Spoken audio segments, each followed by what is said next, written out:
Hey guys, welcome to Divisive Issues. A comic book podcast where we interrupt each other. Oh, I'm Ryan. Look at me. I'm so funny. I'm Ryan Lynch. Anyways, And I'm Josiano. this is another super fun episode of Divisive Issues where we'll be looking at the Draco and only the Draco tonight. Yes. We won't be recording anything else. Definitely Nothing else. There's definitely not an episode that or a sex tape. or anything like that Ryan feels uncomfortable about having as our main episode. Not uncomfortable, it's boring. Yeah, screw It'll you. be released as a bonus or something. We were talking about Ryan's life. Yeah, that was boring. Man, I wish somebody would reboot Ryan's life. Yeah. Okay, so anyway, talking to Drake. Also, Sly's here. Hi. We didn't mention him. Okay, so we are talking the much requested Draco. Okay, Josiano. Well, Joe wanted to do it. Also, Zach wanted us to do it. Yeah. And he told us to do Grounded, so he knows. Okay. He knows his true shit out He there. knows his garbage. Okay. So we're gonna be reviewing the Draco, leaving out the best part of the Draco. No, I want you to summarize it at the end. It just doesn't matter here. It matters to me. God. So this is Uncanny X-Men 429 to 434. And what is it about? Well, this is part of Chuck Austen's run, which we previously talked about in She Lies with Angels. So if you want to fucking hear about that shit, go fuck Yeah, us. so if you want more backstory about Chuck Austen's run, do that. We like Chuck Austen, but this is not his best work. But Yeah. it has some good parts to it still. You are very positive to start this off. He's giving an honest opinion, Yeah, even though okay. we're not going to talk about the good parts of the book. No, we are, Joe! Damn it, he got me again! That smirk that you guys can't see, but you can feel it.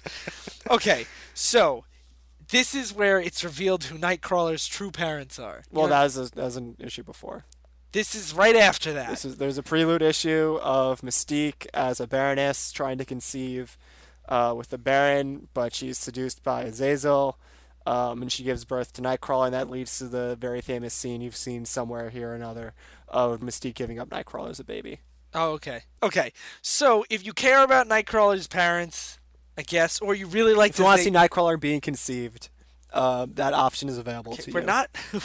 I'm still trying to pitch this book. Okay. So, if you care about Nightcrawler's parents, or you really liked Azazel in X-Men First Class, the red guy that looked just like Nightcrawler. This is not a good for either of those things, Ryan. I'm just saying that's what the book is. I wouldn't recommend you do it though.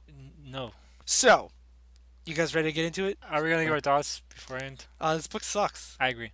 Joe. This book's fine. Okay. This isn't the worst X story in the world. I You don't- put it on the cover. This isn't the worst sex story I've ever read. Okay, no. Josiano. Raves This isn't. Josiano. But here's the thing. I actually felt kind of the same way as Joe. Not that it's fine. I still think this book is bad. But when I read it, I was like, why does everyone tell us to do this book? This isn't like as offensively bad as like Grounded was. It does retcon Nightcrawler's origins.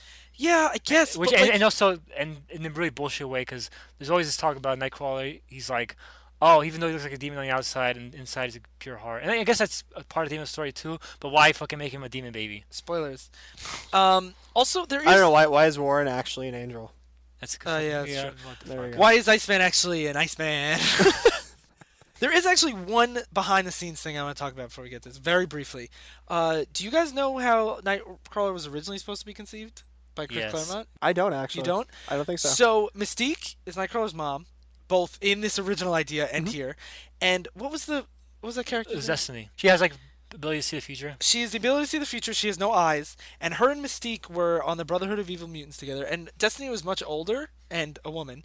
And Mystique had a very implied lesbian romance with her throughout the 70s and 80s. But that was before that was really a super common thing. Yes, it was more implied than It was more implied, and it was never explicitly stated, I don't think, at that era. And Chris Claremont originally wanted to have Mystique and Destiny be Nightcrawler's parents. Mystique being the father, basically. Mystique shape-shifting into a man to have a child with her lover. Which makes sense, Which honestly. I find fascinating and kind of love the idea a lot. Joe does not seem as... No, that into is it. fascinating. I'm just like, man, that would have been so cutting edge at the time. Yeah, right? Like, Yeah. I feel like that has a lot of layers to it. Yeah, it would have been interesting.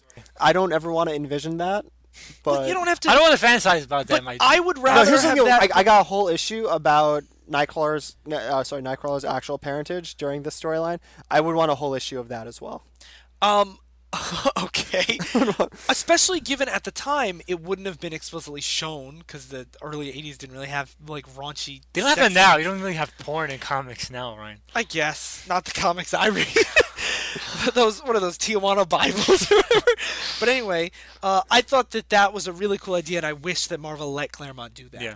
But now we're left with this. So, okay. I don't know. I think this is probably objectively better. Okay, I don't think you know what objectively means. Or better. But it opens, speaking of weird, gross things I don't want to see, naked Nightcrawler sneaking around. Yep. So it cuts to this. It's cuts. It's where it It's the opens. opening scene, Ryan. Yeah, opening scene. There's no cuts. Cuts from black to this Cuts scene. from recap page.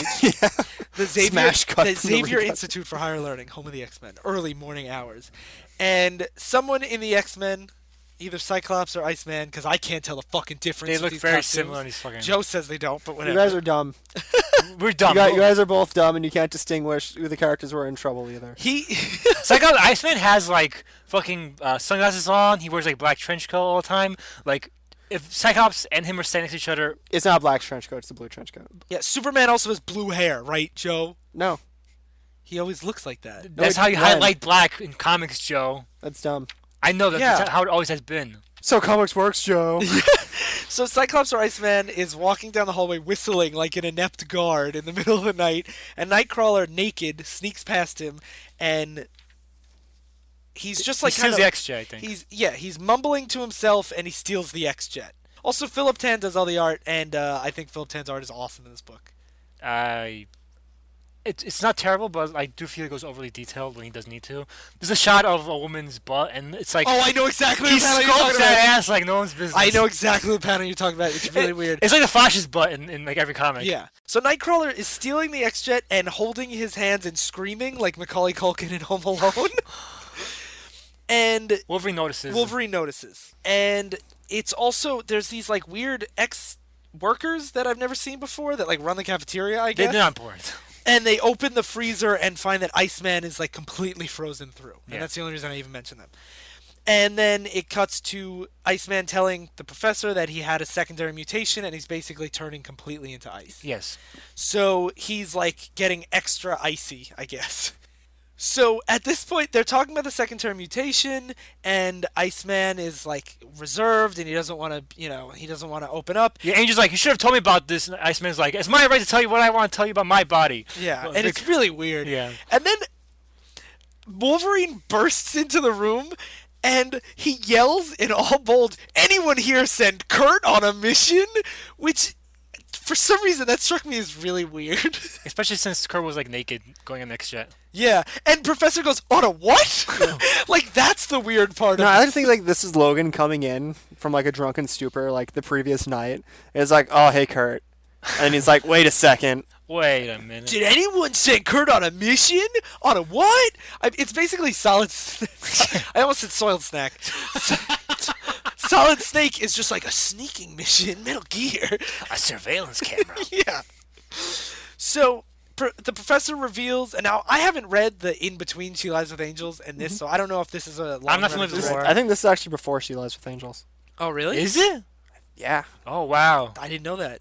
So the professor is saying that he's been following a lot of mutants that they're with Cerebro, and they have been jumping like in space, getting closer and closer to a destination. So because they're jumping, they must be teleporters, and they're going in the same direction Kurt was headed. So he says they're either being mind controlled or for something is summoning these teleporters. And all I could picture when I was reading this is the island that all the turtles go to in Rocko's Modern Life. Do you guys remember that? Yeah, I do. And it's like a weird mating thing Yeah, or yeah. something. Yeah, and I'm just picturing, which I guess in hindsight they kind of It's not wrong. they do kind of show up and try to mate with each other. Try to do something. So then he briefs the team that's going to go that they have to, they're going to some island. They're all converging on this island. And what's the team? The team is Jubilee, Angel, Iceman, Havoc, Cyclops' brother. Cyclops brother, Wolverine, and Husk.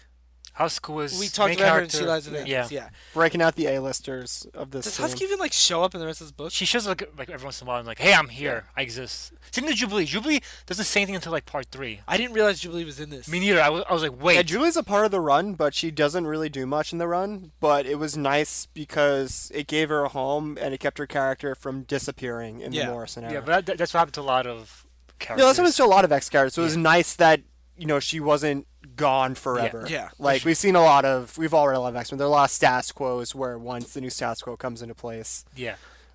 this character is just gone in limbo for like 5 years. But this run is by no means a definitive Jubilee run. no, Yeah. she's literally just there. Yeah. So at this point, Havoc mentions that it's actually an island that the X-Men had visited in a previous arc.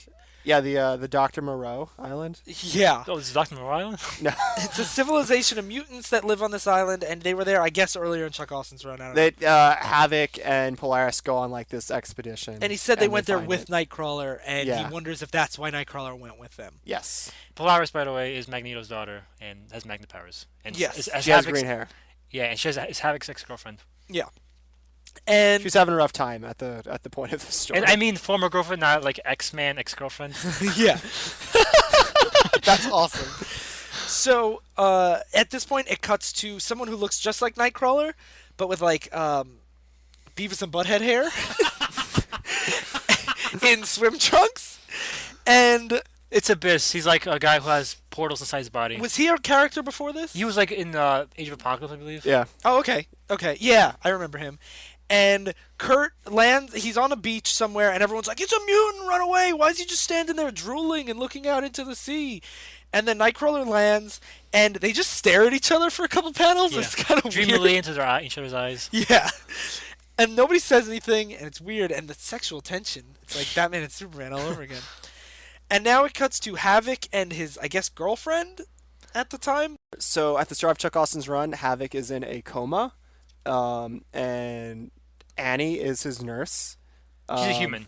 She is a human with a mutant son, and part of the story is her overcoming her prejudice for mutants because her son is a mutant, and Carter knowing that her son is Carter, knowing that her son is lonely, Carter puts Annie and Havoc together in their dreams and has them fall in love with each other and puts them in really romantic So situations. is that Carter's power?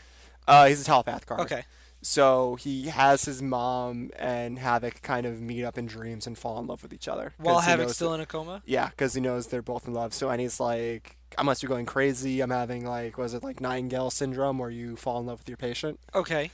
And then there's a whole thing where Polaris wants to marry Havoc, but Havoc loves Annie, and there's a whole wedding issue where things go awry.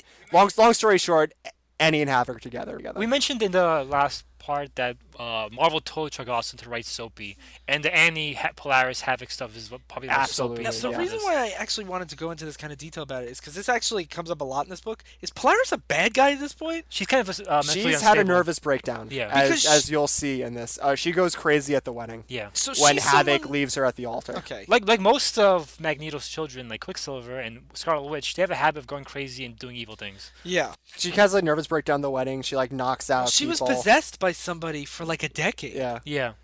At the wedding, she also makes herself a Magneto helmet and is like, "I'm gonna go murder Annie." They mentioned mentioned this a couple Yeah. times, and she's like, "I'm a homicidal maniac," Yeah. and the professor's like, "Oh, Polaris." Don't understand. This is right after they find her. She comes to this book right after they find her in Genosha during A big Grant genocide. Morrison's. So she's the sole survivor of a mutant genocide. Yeah. But like, So- she's crazy. But Yeah. like Polaris is like we mentioned, Jubilee being a character and they're just hanging around, and some characters when they're not hanging around they disappear forever. But some characters like Polaris, they're characters that no one really knows what to do with. And for like Ryan mentioned, she was possessed for like a decade. Yeah. And like Polaris and Quicksilver and Scarlet Witch, they're characters no one knows how to write, so usually they are evil. And so this scene of Annie and Havoc together, Havoc's gonna go on this mission with Nightcrawler. He's telling Annie about it, and Polaris comes in, and she's like, "I want to come. Oh, by the way, like me and Havoc used to bump nasties, and like that. Does that make you feel weird, Annie?" Ryan's just not exaggerating. Like she's very like, oh yeah, me and Havoc, we've fucked every night. baby." Yeah, and at one point, Professor X says he's gonna probe Polaris's mind to make sure that she's not evil or whatever. Yeah. And he's like, I'd like to do it in your doctor's office, if you don't mind, Annie. And Polaris goes, why should she mind, Professor? Just because I tried to kill her and that precious little child? I mean, really, come on. If she's going to hang out with the X-Men, she should get used to that. What? She's not wrong. But why would she not be, like, in a cell or something? Yeah. Why are they letting her walk around when she's obviously, like, a psychopath? Because she's an X-Man. Professor X is And like, oh, they're gonna you. rehab her. But, like, that's... Professor X has taken a lot worse than her, Ryan. But, like, when he took in Sabretooth, he left him in a fucking cell. Yeah, like she's like actively going around saying, "Ah, I tried to kill you, haha." Like she's like very evil. So then, after they decide that they're going to look into Polaris's mind, it cuts to a big fight between Professor X and the Juggernaut that Joe's going to recap at the end of the episode. It's really good. Did you like that scene? Yes. This Juggernaut's whole plot and story is really good, Yeah. but it has nothing to do with the main plot. The reason why we're saving it to the end is because it's actually... The reason why we're removing Joe Ciano's favorite part of this book. We're not removing it. We're cropping it to the end. Yeah. Because it's... Saving the best for last, Joe. It has nothing to do with the main arc, but it is pretty good. And I want Joe to be able to run through the whole thing in one shot and not be interrupted by this bullshit story. I think that's fair. I want story time with Joe. And I'd rather story time not end with, like, be interrupted by these weird, like, Nightcrawler sex things. So then it cuts back to the island, and the X-Men are the island that Nightcrawler went to, and they're watching this, like, tribal seance of some kind with Nightcrawler and all other people that look just like Nightcrawler. And then all of a sudden a bunch of, like, demons show up. One guy that I thought was Sabretooth for a while is there. You look at Sabretooth. Basically, a big buff guy with claws, a guy with dark angel wings, a Nightcrawler with wings, who's a woman, and a red Nightcrawler with more crazy Beavis and Butthead hair and a goatee. And they just show up in, like, a big puff of fire. Yeah. End of issue 1. So nothing's really happened too crazy yet. No big reveals. Just Polaris being a piece of shit. Yeah. Polaris just really not happy. Yeah. And Really having a tough time. so now, issue 2. More Juggernaut stuff. We'll save that for the end. Then it cuts to Professor X and Annie are about to enter Polaris's mind. Annie's son is not in class. Mm-hmm. He went away with Havoc. He went on the mission with Havoc. He snuck into the plane. And then, so they're about to enter Polaris's mind. And Annie says, I want to come with you. Or Polaris asks her to come with her. You have the book in front of you. Yeah. Who asked who? Polaris asks Annie, come with me. You're a doctor. Maybe you can help with my mind. And Well, they... I don't think he's just a physician. Yeah, that's not how it works. No, she's been trolling her this. Like, Yeah, from she's the start. basically egging her on, like, I'm a Yeah. member of the team. Havoc loved me. Who are you? You're just some human. So they enter her mind. and of course she's thinking of a Havoc Polaris sex scene. And So it's like Polaris like talking to them while she's having sex with Yeah. Havoc. And- Like, oh and- yeah, you like this? Yeah. I like Sandy. Oh yeah, he's fucking me so hard, man. yeah. She's pretty much just like trolling them. She's in, like, really her trolling. mindscape. Just imagine like this fucking scene. Like Professor X is there. Like imagine Patrick Stewart in like an X-Men movie, like watching just two people just bone down their mind. Yeah, and the I'm thing really that, upset that wasn't adapted for X4. the thing that makes it so good is Annie is drawn. She's supposed to be really uncomfortable, but she's actually making the dad ass face where she's biting her lower lip, and she's just like, "Oh yeah." So I'd like to think I'd like to think she took a page out of Mark Millar's book. That's all I'll say about that. That's hilarious. And so then cut back to the X-Men, and now all those like demons that say showed up. What's going on in this page? Are they all in like a big ball? It's a pile. It's a pile, but it's like 10 million people in this Yeah, pile. Yeah, it's a pile. it's like a Katamari Damacy like picked up millions of people. It really is. It really is. And then the X-Men are like, let's go fight this Katamari ball. And this is when Carter's found out that there's like archaeologists behind them or something. And they're like, hey, you got this stupid kid. Kind of ignoring the fact that there's this giant ball of flaming people around. Yeah. But apparently nothing out of the ordinary here on Dr. Moreau's island. Yeah.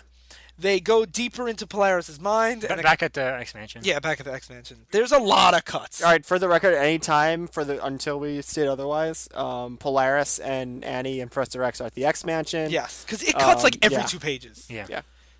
So they go deeper into Polaris's mind, and she's in her older costume, and she looks a lot less angry and trolly, and she starts to describe her backstory before she went crazy. Yeah. Where even though Marvel had said that she wasn't Magneto's daughter. She didn't believe it, so she was doing some blood work to When prove. Marvel said? Marvel editorial said she wasn't Magneto's daughter. Yeah, but that's not in the story where Polaris is like, Marvel editorial said it wasn't Yeah. her daughter. Yeah, I was telling Mandated to be Magneto's daughter, but but Polaris and like Quicksilver and Scarlet Witch have weird histories where Marvel decides randomly when they are not Magneto's children. Yeah. Currently, Polaris is his daughter. But Quicksilver and Scarlet Witch are not. Yes. So then, meanwhile, cuts back to the island. Now, those demon guys that showed up aren't anywhere to be seen. They showed up at the end of the last page. So the demon guys show up at the beginning, and then it just cuts to like the big ball. Like they're not in issue 2 at all. And then so the X-Men are gonna run towards it. Bobby Iceman gets totally shattered by an exploding arrow into a big pile of ice, so seemingly killed. And then they all go run in to try to pull Nightcrawler out of it. There's like a big fight. The demons are just fighting. And then there's a big, giant explosion, and all of the demon guys and the X-Men disappear, and there's just a big crater left. That's basically all that happens. Quite a cliffhanger right there. Yeah. So Can't wait for issue 3. yeah. So there's a big cliffhanger of a crater, and that ends issue 4. More like a crater hanger. Crater hang. Yeah, I guess. It's like a round cliff. Yeah. Whatever. So, issue 3 opens with Polaris recapping the genocide we were talking about how when she arrived. Genosha was like this mutant paradise set up by Magneto. Yeah. And then Sentinels came and killed everyone. There's more to it than that, but I guess it's a pretty much summary. Yeah. So she knew that Magneto was her father at this point. The blood test proved it. And she went to Genosha to confront him, but he had already told the people, and when she got there, they worshipped her. Because She got the hero's welcome. Yeah, she got the hero's welcome. And when she got there, the Sentinels came and wiped everyone out, and she said they worshipped me as they died. Which is actually, I'd say that's a pretty powerful page. I think that's a really cool idea. No, I think a lot of Polaris' story actually has a lot of really powerful moments. Yeah. The flashback stuff, Yeah. the current stuff, she's a monster and she's insufferable. Oh, she has post-traumatic stress, and the love of her life just left her at the I just altar. can't believe that they let her be like, I'm gonna murder all of your kids. Especially since she never acts like this like any other story. Yeah. She doesn't. But and they get back together in future stories. Yeah, Polaris it's and Alex, just which a is very weird. fun. This is a weird point in history of her character. No, she had a mental breakdown. I think they give good justification for No, her I'm not mental saying breakdown. she shouldn't have had the breakdown. I'm Yeah. saying it's weird how aloof everyone else is about Yeah. it. Because she's Yeah. like homicidal. Yeah, she's not doing great. So now it cuts back to the X-Men, and they're on some weird place. We don't know where it is. It looks like a hellish landscape. And Nightcrawler says that his hand is melted to some dead guy. Yeah, and then someone takes out a sword and cuts his hand off. Never mentioned again he's got regular hands. I don't He fucking says- remember that at all. Yeah, my hand is melted to this poor fellow, and someone's going to take out a sword later on, and he goes, Yeah, you're right. yeah, cuts it away, and then He has like a fine. stump. He's like a stump, but he's fine. Don't worry about it. I forgot about that. So this is when Azazel makes his appearance. He says he was summoned. Yeah. And, no, he said, when I summoned Nightcrawler here, I should have expected his X-Men posse or whatever. His entourage. His to show up. entourage. His concierge. Yeah. And so Angel's here, and he takes point on this, and he's like, let me handle this. And he starts speaking, and then Azazel's like, we haven't seen someone like you in a long time. And then the winged Nightcrawler shows up and yells, death to all angels. When do they reveal? They reveal later on about why they hate angels. It's like an uncomfortably long amount Okay, of time all right. later. I think during the archaeology story, they revealed that there was. I mentioned this earlier, and by earlier I mean weeks ago, in the She Legends Angels episode, how people who are with wings are thought to be the mythical angels, and people who teleport and look like demons are supposed to be like the devils of that. So there's And like a they've been rivalry. yes. So there's a pre-established rivalry. Okay, so it cuts back to Polaris at the X-Mansion, and it shows her using her magnetic powers to save herself while everyone died around her. And she's basically saying, they couldn't harm me, but all their screams got through my shield, and, that's one of the things that led to her big breakdown. And she says, this is when they come back to the present day of Annie and Professor X and Lorna Polaris are all crying, and she's like, that's the breakthrough I needed. I just wanted someone to love and make me forget all these things. I'm going to be better now, I promise. So she stops being kind of an asshole. I guess, right? Hopefully. And then the whole rest of the issue, I think, is just a fight between angels and demons. Yeah. And Azazel is trying to stop this fight. So Azazel keeps saying, stop, stop, stop, and then he yells like the dramatic, I said stop, and the angels and demons stop fighting. And then it cuts back to Abyss, and they're asking about his powers, and what he does is his chest opens into a teleporter, and you could put things in it. Basically like Hermione's bag of holding. Yeah. So this is his body. Except it's his body. And then Mystique just pops out. And they're like, where does it go? And he's like, I don't know. And Jubilee's like, is it far away? And he's like, well, it's not here, so I guess. So Jubilee wants him to suck up angels, which seems like a weird thing, or suck up demons, suck up somebody. And he opens it up, and all of a sudden, a puppy and a skateboard shoots out, and he goes, nothing's ever come out before. And then Mystique climbs out. And she's very casual about it, like, oh, hey, guys. Yeah, he's like, look what else came out. It's Mystique! And she's like, don't pretend you're not happy to see me. It's like it's a sitcom, and like you hear like the laugh track when she comes in, and like she's crawling out of his body. Yeah. It's very bizarre. She's Kramering it. She's Kramering it. She slides into the room. So that's issue 3. Man, we are flying through this story. Am I missing anything? There's not a lot of content, No. right? Okay. One thing I would like to point out, the covers are all full-page covers of one character from the team, and it has nothing to do with the issue. Like, Juggernaut is on issue 2, and he's in, like, 2 pages of it. He's not in issue 2. I think he is. He's not in issue 2. He's not at all? He's not in issue It 2. doesn't have I any? guarantee you. I he's not in guarantee issue you too. I was looking out for him when I was reading it. Okay. This is from an era when Marvel were like going for like poster like covers where you could just like a new reader would just see, hey, Cyclops on the cover, we want to read Cyclops, and you pick it up, rather than the old style covers where they try to hint at the story, saying, oh no, Batman's trying to kill Superman. How did this happen? But this era was a kind of a transition to the modern era where you have more design to your covers rather than just A sneak peek at the plot. yeah, but like it's an awkward face because a lot of times the covers had absolutely nothing to do with the plot. Yeah. So, like, if you were picking up issue 4 because Husk is on the cover and She you does love nothing in the Generation X, story. she's like, I don't even remember if she's in this issue. I think she is, but like in the background. And for the record, you guys are right. Juggernaut's in that issue, but the Juggernaut plot is in that issue. Like you see Sammy and all that stuff. Oh, We'll get to that later. yeah. That's why I misremembered. Yeah. But yeah, you guys are right. Okay, so it cuts back and they're fighting again. The angels and demons, even though they're supposed to well, now stop. Mystique came out, so now they have to fight again. Yeah, I feel like a lot of the Winter gets Mystique. yeah, I feel like the cliffhangers at the end of the issues don't like. It's almost like the next issue start before that thing happened. It's yeah. So Previously, it's like previously on X-Men. yeah. A recap in the recap. Previously, boom, on X-Men. So now Azazel is saying that he can't open the portal yet to go to Earth, and this is when he reveals that he wants everyone to come to his dinner where he's going to give a big speech where he's going to make the reveal. Speech. And the demons there, do the demons even matter? Do they do anything? They fight the angels sometimes. That's it, right? Like, they just keep fighting Angel. Yeah. They're Azazel's posse. Yeah. You'll never see them again after this story. But okay, so now we have Azazel at a big, like, king castle, like King Arthur kind of table, and he says that there's a woman here who can see through all lies, so therefore they must trust him that everything's true. But, like, she works for him. Why do they believe her? Because he's their host, and he's giving them dinner, and, he's telling them not to fight. He seems trustworthy with his big ball of children. Yeah. So, do you... Oh, those are all his children, by the way, that go in that ball. Oh yeah, all the Nightcrawler looking people. This is when he gives the Yeah. speech. Azazel's a demon, Yeah. a real demon. And So this is where he also Yeah. reveals that he is Satan, the Yeah. literal Christian Satan. yeah. So like, what's the fucking point of making Nightcrawler a demon spawn?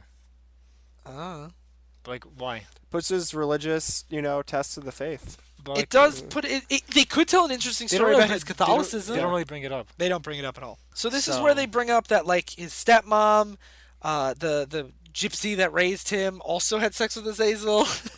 I forgot about that. Oh Yeah. my god, fuck this. Azazel was his grand plan that he's like, I'm gonna go get busy, like all in the earth to like make all these spawn, Basically, this is what he says. to have all these babies who will open a portal to. This is his big monologue, is that he was the Christian Satan, and there was a group of they lived in like this mutant harmony place with two sects, the demon-looking mutants and the angel-looking mutants.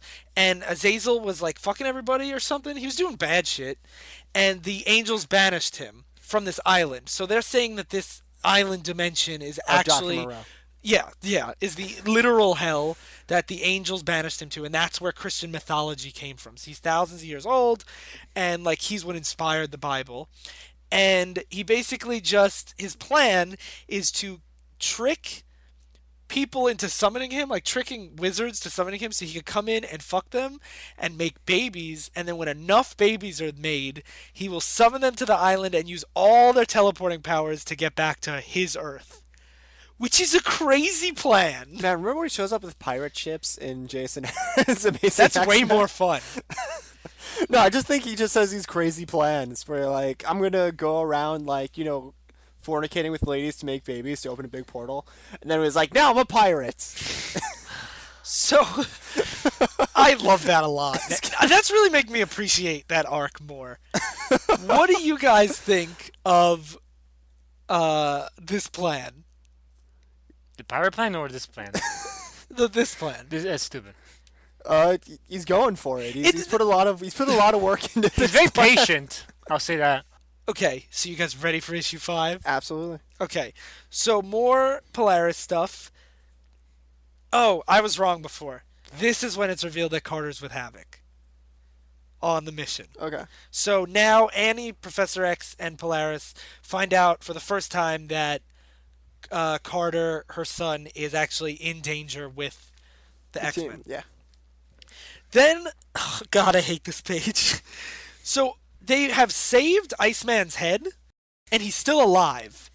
But he's ice. But he's an ice head, and he can't speak, but Carter, the telepath, happens to be here, and he is translating Bobby's thoughts to the rest of the team. And he's saying if there was just enough water in the area, he could reform his body. And Bobby's obviously in like a lot of pain and having a really hard go right now. And Havoc is really, really shitty to him. And he's like, I drank an awful lot of water right before he got off the plane. I'm certain I could produce about a whole body's worth. He wants to pee on Iceman. He wants to just take a piss on the floor and let Iceman reform from it. But he says it really nasty for like no reason. I think he's planning he wants to piss on Iceman's head directly. Either way, why? Because hasn't Iceman been bitching for the majority Is he of jealous this? about like him and Polaris or something like that? Yeah, Iceman complains a lot, I think, in this arc. But still, he's like almost dead. And Havoc's like, I'll piss all over you. Yeah, now he won't be dead because he has water from his urine. Oh yeah, so that's what I thought. Basically, Carter's reading Iceman's mind. He's saying Iceman's thoughts, and basically, before Havoc fucked Polaris, Iceman wanted to fuck Polaris, and then he's always been bitter about not getting Polaris. Now This is really soapy. Yeah, it's really soapy. Anything related to Polaris is pretty soapy in Austen's run. Oh, jeez. So now we go back to the big dinner, and they just murdered somebody. I don't remember who. They murdered the archaeologist because the archaeologist is like, "What the fuck's going on?" And they're like, Oh. shut the fuck up, you dumbass." Oh, and Azazel's like, you come into my house and you fuck my 2,000 kids? and then later on, he's like, "Oops, I shouldn't have done that," but whatever. Yeah. Because like he needed him for something. I forget what. Yeah. So he's still giving more and more speech. This is when Nightcrawler finds out that he's the biblical Satan. He's not just like the Marvel Satan. He's actually the Christian Satan. And it's just so much monologue. Like, I don't remember any of this being really important. But Ryan was saying, "Oh, I'm just gonna go really fast because there's so little dialogue compared to Kevin Smith books." But It is still so little. Yeah, but it's still a lot compared to like most human beings can write. Yeah. Yeah. Wolverine keeps trying to fight Azazel like every 3 pages, and Yeah. they calm him down, and then he just does it again. And I like how they call him like, Again. "Oh, you're an animal, you're a monster," and They're talking to Satan. I know, like Wolverine should be like, "Hey, you're fucking Satan. Stop being so fucking judgmental." Yeah. So, more Azazel monologuing. This is when He asked like Nightcrawler, "Join me, and we shall rule the galaxy as Yeah. father and son." Like, why would Nightcrawler ever join him? He doesn't have like an argument. He just wants to kill everybody. Like he just like it's not even like the humans have mistreated you. It's just like I'm a demon, you're a demon. Let's go fuck shit up. By the way, when we said like Mystique was acting casual about like being teleported here, like she's casual the entire time. Like, oh, like she's like making jokes and she's stuff. like she knew this the whole time. But like she got teleported to fucking hell, and like her ex-husband's here, and fucking. She actually sounds like a sitcom ex-wife where she's like, "Get a load of this guy. He's monologuing again." Or like, "You think he's bad now? You should have known him back then." And it's like, he's Satan.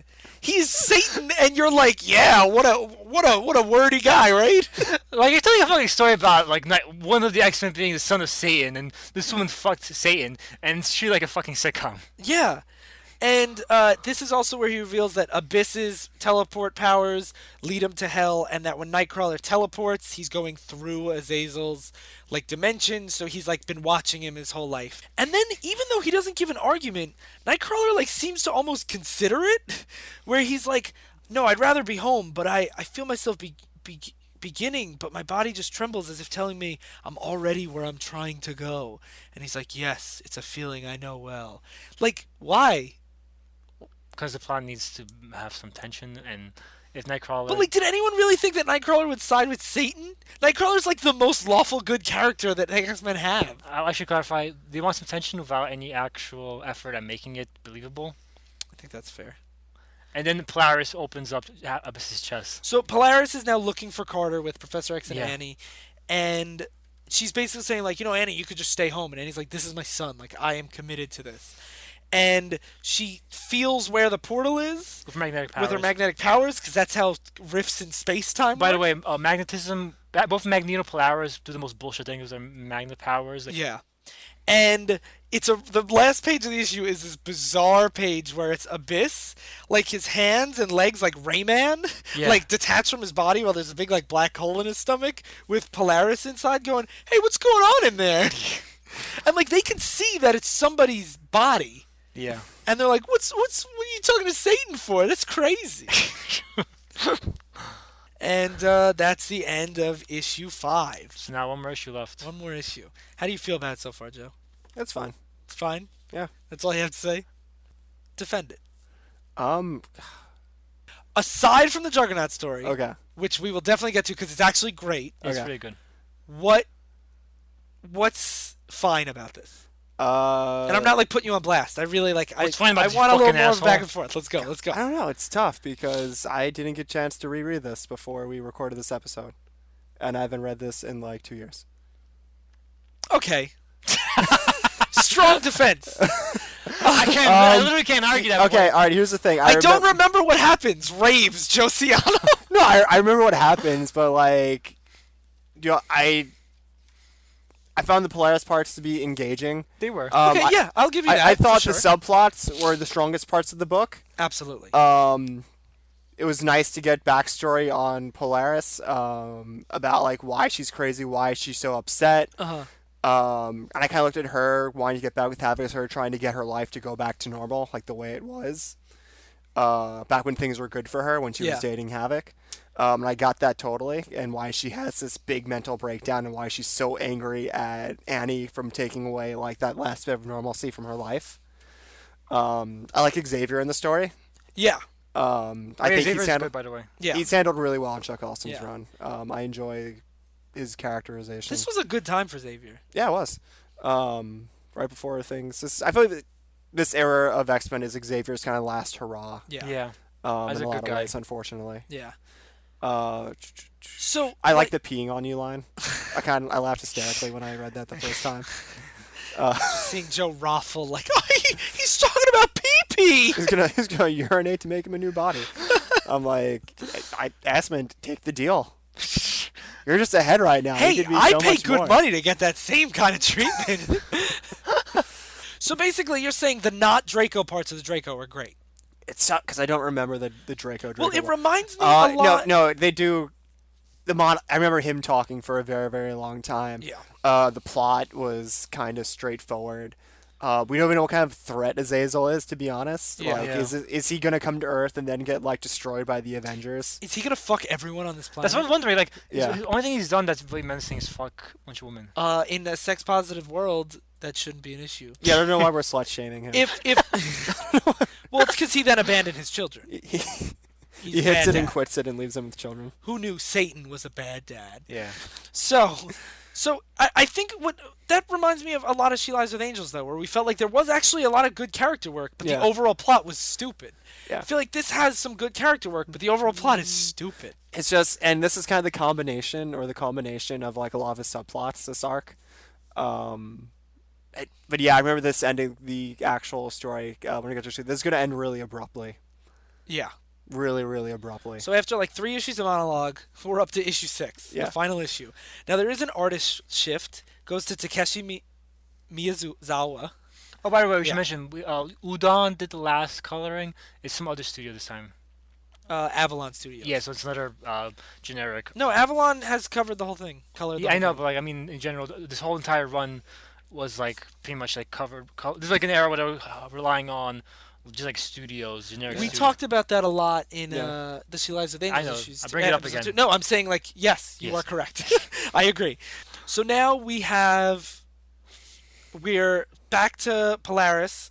Oh, how do you feel about this artist, by the way? I hate stars. It's very like Very anime style. I actually cartoony would style. like it a lot in a book like maybe like I Runaways. was about to say like it. I I should think say, they do art. I think this person does art in Runaways. I think so too. That's why I thought about it. but I do want to clarify. I don't think the artist is terrible. I think he's a bad fit for this book, especially when you switch him from the previous artist. Yeah, it's who's- a jarring It's change. a very cartoony stuff and very detailed style. Yeah. And to have the climax now go very cartoony Yeah. is obviously takes away a lot of the tension. Yeah. It does help a few scenes where the kind of goofier scenes where something funny. They doesn't all try to happen. piss on each other. Yeah, the pissing scene was quite a Yeah. So at this point, it basically picks up exactly where we left off, where they're Professor X, Annie, and Polaris opening up Abyss, are looking into Abyss. and the Abyss is staring back at them. Yeah, and Azazel is about to, I guess, jump through the portal and come to Earth, and Nightcrawler teleports in, grabs Abyss, and leaves, and Azazel feels betrayed. Why he feels betrayed, I don't really the understand. son he knew for fucking like 5 minutes. Yeah, and Thought he's we like, were bros. and he's like, you lied to me on my island. You came into my house. And I it's, served you dinner and threatened your friends. yeah, it's bizarre. So now Azazel, they like just get away, I guess. Because it Yeah. cuts to Azazel like trying to recoup his losses with Mystique, which I feel like if Azazel's Satan and he has Nightcrawler's powers, he should have been able to at least catch up to him. Yeah. But they're just gone. So, and also all the X-Men are in jail. When did that happen? That's when they were talking in dinner for like 5 hours. Azazel's like, take the angel and the animal and the Iceman. Oh, that's to the right. And they prison. have Husk. Like he Yeah. kept asking, like, "Where's Husk?" or whatever, even though she like wasn't in the book at all. Like she was drawn, but she didn't say anything. She was like kept prisoner in one place, a different place for no reason. I forget why. Your princess is another castle. Yeah. Also, this artist, I absolutely adore the way that they draw Jubilee and really want them on a Jubilee book. Yeah, like it's not bad art, but it's just a weird change. Yeah. So Angel's getting tortured and everyone else is in a cell, and this is when they all say they're all gonna like piss on each other, and Yeah. that's how Bobby's gonna reform. I think All right, guys. So we're in agreement. We're gonna urinate on him. Yeah. I think they just say you could take our body water, but since Havoc brought out the pissing, they never. Yeah. fight. Havoc's like I just want to piss on your face. But the Carter says Bobby wants me to tell you that he's ready to take water from your bodies to reform any water. So he's settling for piss, and So you're like right. we all do. All right, come on. You're gonna tell me that's a bad line and that's not hysterical. Yeah, this is. I think Chuck Austin's been reading my fanfics. I don't want to get the fetishes too much, but do you think? No. No, Water Fly, hours? No. Fly. All No. you talk about is imprints and fetishes. No. Those are my fine. two things. This is used for laughs. It is not like yeah. Okay, I'll take it around there. Okay. Unless I Fly, unless is there I, something you want to tell us? unless I in the watch audience? Steven Universe and they bring this up again, I'll take your word on it. Jeez. He's just a producer on that Sly. Doesn't write. Executive. He could do fucking mandates. Steven Universe. Water Yes, sports. more urine. Jesus Christ. Okay, so yeah, they all agree to pee on him, but then luckily the fortune teller lady who like could tell when people are lying comes in, and she goes to fight them. Unfortunately, it's like they're not actually gonna pee on you. Yeah, don't worry. And then Husk rips off her skin and has steel under her, so she's Colossus. steel bodied. Yeah. And this I don't understand. This woman's supposed to just be like a telepath, and Husk is steel, and also a competent fighter. And this woman just grabs Husk's face and just like goes to crush her, and Husk doesn't do shit about it. They never clearly outline anyone's powers. And then she somehow is like she's super stretchy because she punches Havoc from the other side of the room and then kicks him, and her leg gets like really really long, and I don't know where these powers are coming from. She's Yeah. single-handedly She's taken. trying to get Azazel, I think. Like if Azazel puts up a threat in her. I guess, and she basically takes out like the whole team. Yeah. And then I'd like to think this is a Kids in the Hall reference. He's crushing Carter's head, and he's like, "She's crushing my head," and then all of a sudden she gets this weird face that like is kind of the dad ass face again. She's just biting her lip like, "Oh," and then all of a sudden she just like crumbles to the ground and her head falls off. Iceman sucks the water out of her. Yeah, Iceman sucks the water out of her, but like that is a horrible thing that he did. Like, yeah, he's saving her teammate and everything, but he dehydrates her so bad that her head falls off. That's horrifying. Yeah. Yeah, he just murdered her. Yeah, and Iceman. She's a demon. It's Yeah, okay. yeah. And Iceman stands up and he's like, "Don't worry, thanks for the offer, guys, but I found my water elsewhere. Like, thanks for almost peeing all over me." But I got blood from this woman instead. Yeah, and they're all like, "Oh, Iceman, like you super murdered her. That's crazy." Not to mention, like, this is like Iceman being like, I'm like a god now. I can suck the blood out of my enemies. Yeah. Yeah, we would like if I put in turn. It was like that could happen to any of you. Yeah. Any of you. And then it cuts This is to my favorite scene. It cuts to Nightcrawler and Abyss trying to escape, and Nightcrawler is like, "Abyss, how did you why did you side with me? Why are you good?" And it's because Nightcrawler made a joke about the Scarlet Witch that Abyss really liked, and now he's a good guy. Yeah. And also, Polaris is like she's sticking her head through Abyss's body, and she's like, wow, you stick things through your body? That's really lame. You have a shitty power. Yeah, she comes out and she's like, "The dimensional rift's in your stomach? Man, what a lame power." And it's Abyss standing there with Polaris' head sticking out, looking up at her, being like, "You're scum. Yeah, it's fuck hilarious. you." It's my favorite scene. And it's pretty awesome. And then Polaris tries to open the portal so much, and does Abyss? Because like, right now it's only her head. She wants to get her body in. Yeah, so she like tears open the portal like really, really big, and I thought Abyss died. Does he? No, he comes back. He comes back. So she rips open the portal, and it basically like kind of like starts to destroy the hell area. All the X-Men escape. Annie makes out with Iceman, which I just realized. Given that Havoc was already mad at him about Polaris stuff, that's probably a bad idea. No, they gotta fester more soapy stuff in this. So. Yeah, because now you have Annie fucking Havoc cheating on him with Iceman. Well, it's not that she cheats with him. Iceman's the one who brings back her son alive, so she kisses him. It's not like they fuck in the side. But I didn't notice What kind of that. kiss is this? It's like mouth. It's pretty open It's mouth. mouth to mouth. Her arms are around his neck. Okay. Her hands are down his pants. Doesn't know. Yeah. He doesn't have pants. He's an Iceman. Yeah. But it basically, like, I didn't realize that. I assume that probably gets brought up in a later Chuck Austen arc. And then Havoc all pisses all over him or something. And then the last one left on the island is Nightcrawler fighting Azazel. And he's like, "I will find Abyss without you." And he has, like, him and Nightcrawler, like, are fighting to the death. And then Azazel falls into a pit that Kurt basically let him fall. Yeah. And smash cut to Nightcrawler just opening up to Professor X and saying, like, "You're my true father, Azazel's Yeah, piece this is of a nice shit." line. Also, he's wearing Steven Universe's t-shirt. Oh my god, That's he a is. real thing. Nightcrawler is wearing the t-shirt that Steven Universe wears, which Chuck Austen's an executive producer on. Oh, that's cool. Which is like, and this was like a long time ago, right? Yeah. Wasn't this like 2001, 2002? Yeah, yeah. So what are you saying, Sly? But there's a good line because like Azazel's talking about the foolish notion of the angels like being a good person and all this other shit, and Professor X is like telling at the end, "I'm sorry you lost your dad," and he's just like, "Yeah, he's my genetic dad, but like you fed me all this foolish notion of the angels, and that's what really mattered. You're my true father," and I thought that was a nice little sentiment. Yeah, and it definitely, I think it like draws a lot from the like Professor Xavier is their adopted father kind of thing, Yeah, and it is actually a pretty, for the 3 panels that wrap up the story, I did not like very much. Yeah. It's a pretty effective shows the relationship between them very well. And also I mentioned like they do briefly talk about like even though Nightcrawler is a demon spawn, like he's still a good person at heart. Yeah. But and that's the only time they touch on Nature it. versus nurture kind of Yeah. thing, that even if you come from a bad upbringing, Yeah. you could still make something of yourself. Yeah. Which is very related to the Juggernaut story. Yeah. So you want to catch Yeah, us up? sure. So throughout all 6 issues, there's this theme, there's this arc of the Juggernaut that's prevalent in all 6 issues, and the reason why I don't keep it separate is because yeah. it's great. And it's also barely anything to do with the main plot. Yeah. Yeah, it has nothing to do with the. So Draco tell itself. us about the great part of this book, John. Okay. All right. So it opens up with Kane. Kane befriends a student. This happens at the- before Draco. Yeah, actually, the opening arc is Xavier going to get Sammy, who is fish a boy. mutant. Yeah, he looks like a fish. And Kane has his friend Black Tom, whose secondary mutation is going crazy. Black Tom, Kane calls the X-Men to help Black Tom. Black Tom goes crazy and pretty much tells Kane that he's dead to him.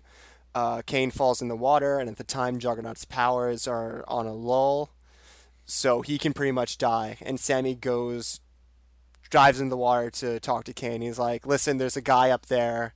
I don't know much about him, but he wants us to go live in a mansion. He seems really nice, and I'm sure there's room on the jet for you too." So Kane goes with Sammy, and they wind up bonding.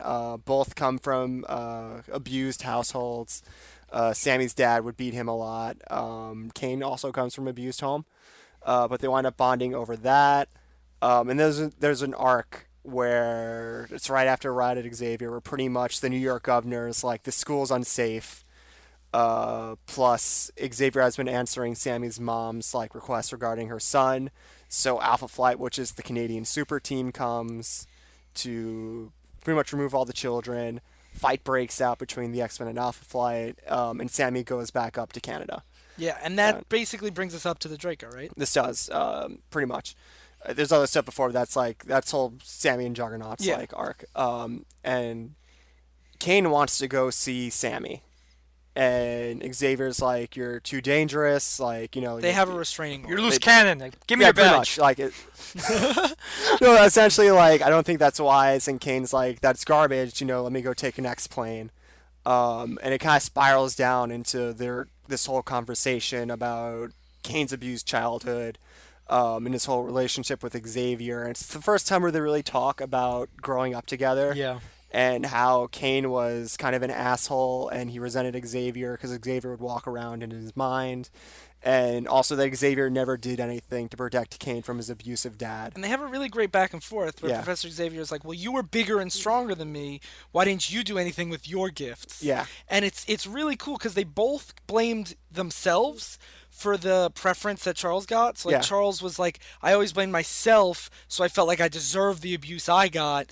And Juggernaut says basically the same thing, and they kind of have this understanding that really this is one of the first. I've seen a couple little things, but this is one of the stories that best exemplified why I finally saw I get why Joe loves Juggernaut so much. You've given me issues over the time that I really liked, but this really got into the heart of it. No, this is really character-defining stuff, This I is think, for really the character. good stuff. Yeah. And it's also Kane realizing, because he never knew that Xavier also got beat. Yeah.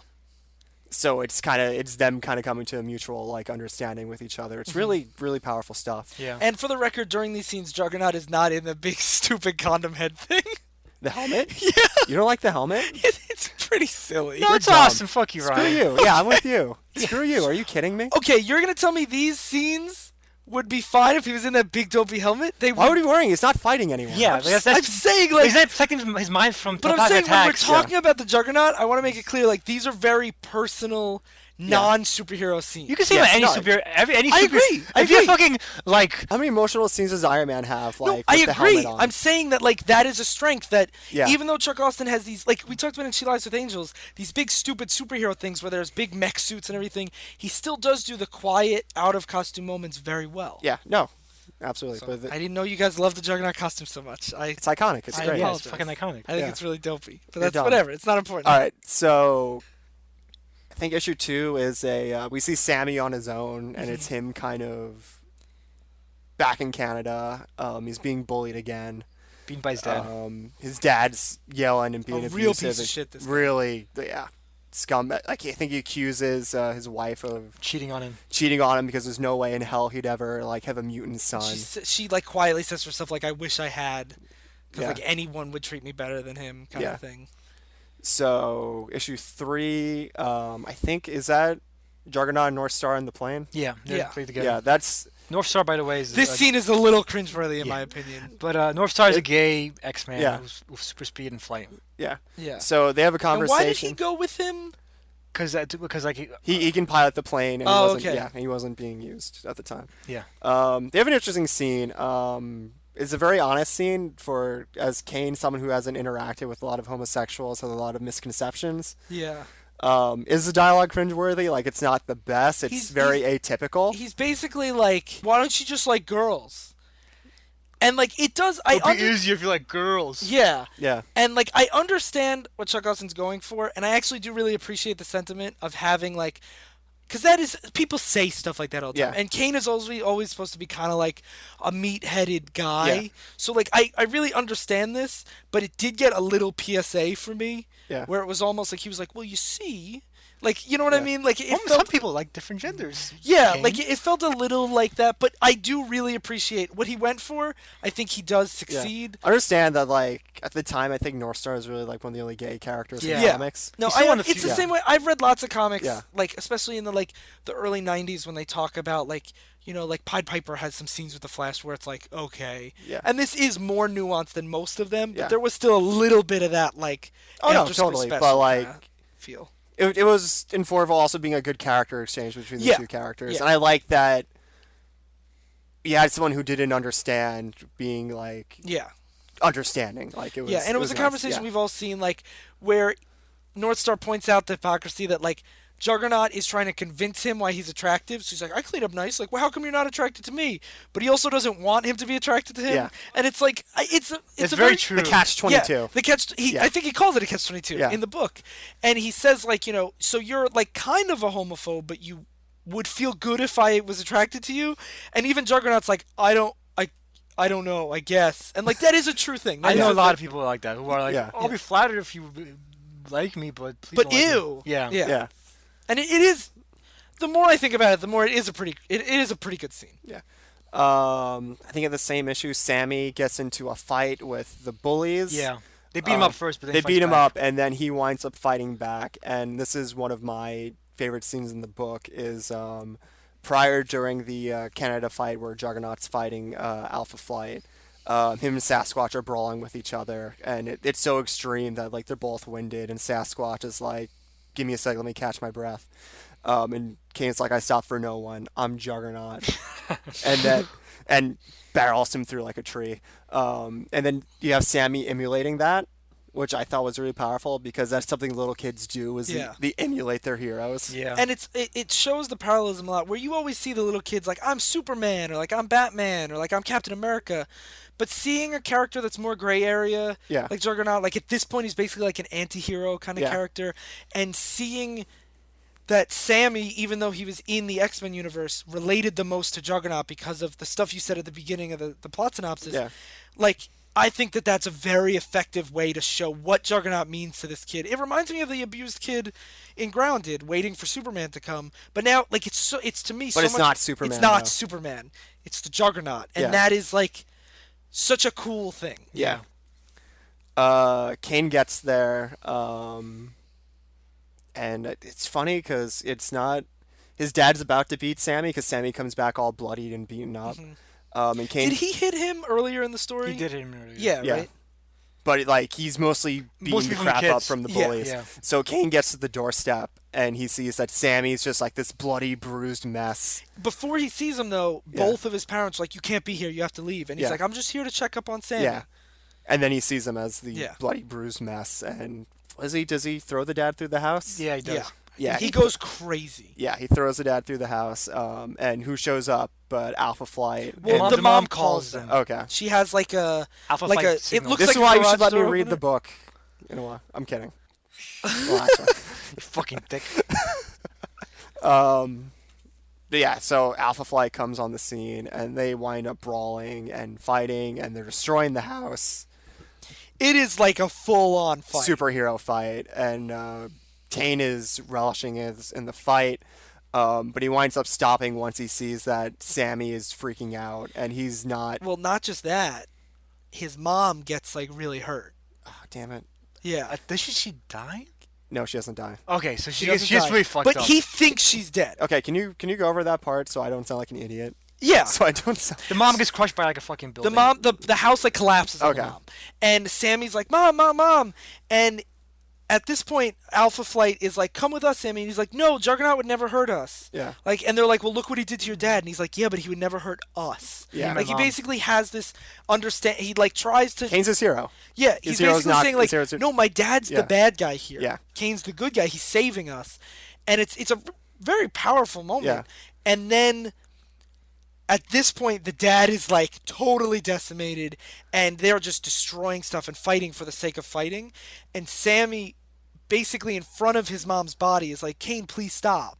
Yeah. Please stop. And Juggernaut stops, but Alpha Flight keeps going Yeah. and is beating the living daylights out of the Juggernaut. And now we're up to issue 6. This Yeah. is issue 6. And Understand that Alpha Flight was also really embarrassed Yeah. when they came to the X-Men. yeah.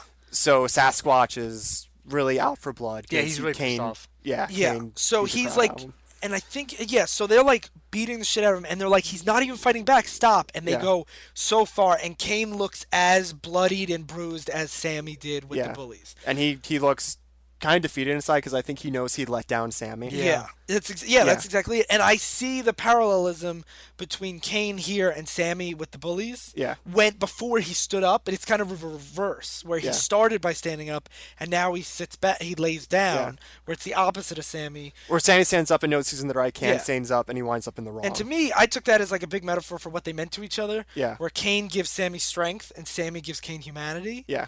And like I thought it was done really masterfully, this whole Yeah. thing. So there's this like gem hidden in this story. There's this gem hidden within Chuck Austen's entire run. Yeah. Where if you enjoy the Juggernaut as a character, want to see him evolve past like the 2-bit thug that he's kind of Yeah. usually portrayed as, and the person who's like, I hate my stepbrother. Like, there's a lot of really great character development Yeah. for him. And that's one thing I feel like we said the same thing about She Lies with Angels Yeah. is people hype these as the worst X-Men stories ever written. And like I think there's enough good in them that I would argue that I'm not saying it's necessarily worth it to read them, but I would argue that the worst X-Men stories to me are just totally bland and boring. And like there's a lot of stuff like I read in the 90s and stuff that like was just like nothing. It was just like just fights or whatever. And I personally get more enjoyment out of reading the dichotomous so good and so bad together than I do of just total bland popcorn boring fights. But that could be me. I don't know. One of my big things is I love ambition in stories, and Chuck Austen, even, like he might not always succeed, but he's pretty ambitious with what he does with some of these characters. Yeah. Like it might not always work, but he is trying to make a lot of them grow and develop in different ways. But he does try to give them some depth and try to tell their side of the story in many ways. And I appreciate that more than just telling a story where two people punch each other for like an issue. Yeah. And even though this was like a slog for me to get through, because the good parts are so spread out, Yeah. and like I didn't enjoy when I was reading it, I have to give Chuck Austen some credit. He does not play it safe at all. No. Like, and I've read a lot of stories that are just like filler, but it's just filler for 20 issues or whatever. And like, even though I'm not going to recommend this book to anybody, Me neither. aside from a Juggernaut fan, I have to give him some credit. He tries. Yeah. Yeah. And like I guess I'm biased because I did read some great Chuck Austen stuff from other books and stuff Yeah, like I that. love- Like I I- really liked his Exiles arc, his Ultimate X-Men stuff. No, was really he's a good writer. Yeah. Yeah, and like, you know, he misses a lot in his Uncanny X-Men run from the pieces I've read. There's every story I've read has had some good and some bad, and that's more than I can say about a lot of stories that are just there. Yeah. Yeah. So we ended up coming out a little more. I think by ending with the Juggernaut story, we were like, this is pretty good. Actually, Well, we no, when you look at it as a whole, with the Juggernaut and the Polaris, I think, at least in my eyes, the good outweighed the bad. You said it was fine ultimately, right? Yeah, it was fun. Yeah. Yeah. I still think overall there's more bad than good in here, and I think the bad parts are so boring and Yeah. like, so.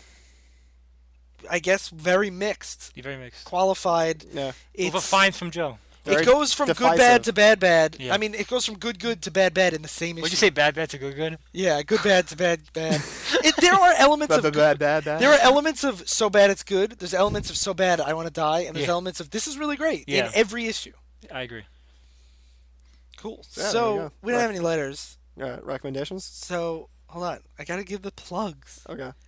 So tweeted us at Divisive Issues, Facebook divisiveissues@gmail.com. We've gotten some great reviews on iTunes lately, so rate, review, subscribe. Wait, rate, review, subscribe. Which Don't is- write. I guess write a review and Write a subscribe review and and rate us. Yeah. And you know, tell all your friends. That's the best way we've grown, is people have told their friends. And I guess that's pretty much it. Cool. So recommendations. I'll go with next story in the line of this, Trial of the Juggernaut. Cool. I think follows up directly on Kane being taken into custody by Alpha Flight. You get some follows up on Sammy and his mom. Some cool stuff with Xavier as well. What's the big selling point for the story? This is also the story where a Juggernaut famously has sex with She-Hulk on that Yes. wonderful double-page spread Yes. that She-Hulk I'm sure sex. you've seen on the internet. As seen on the internet. Cool. What about So- you, Sly? All right, so my recommendation, I did not realize this before. I was actually wondering like who wrote that story that I really like, and I looked it up, and it was Chuck Austen actually. So another good example of Chuck Austen's good writing is in the X-Men, the adaptation of X-Men United, written by Chuck Austen. I forgot who drew it, but in that story there's a backup story which tells Nightcrawler's origin before he gets brainwashed by Stryker in the movie, and it's about Nightcrawler living with gypsies and him crushing on, I think it was Amanda Sefton, I don't remember, but it was basically him crushing on one of his fellow gypsies. Who's actually his sister?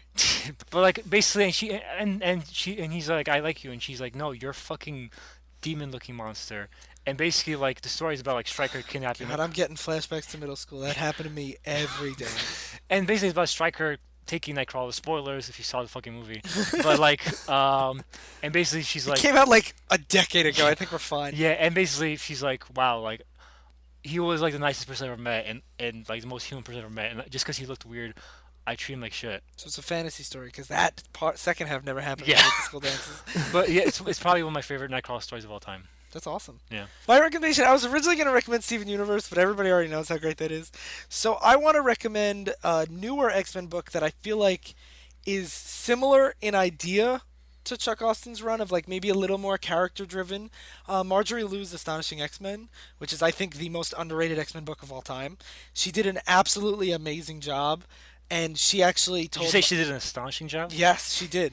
And she told my favorite Iceman story, and her run is so good from beginning to end. And there's North Star in it too. And it has North Star in it. Yeah, it's where North Star gets married. Yeah. And I think like she kind of takes the same idea of taking a team of kind of unused X-Men characters and telling a story with them that's just to me like I was really impressed with how great her run was.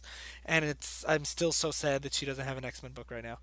Well, she's gonna be writing Han Solo. I know, which is awesome. Oh, that's so cool. Yeah, That's really cool. but yeah. So Marjorie Liu's Astonishing X-Men, Sweet. All right. Well, I've been Joe.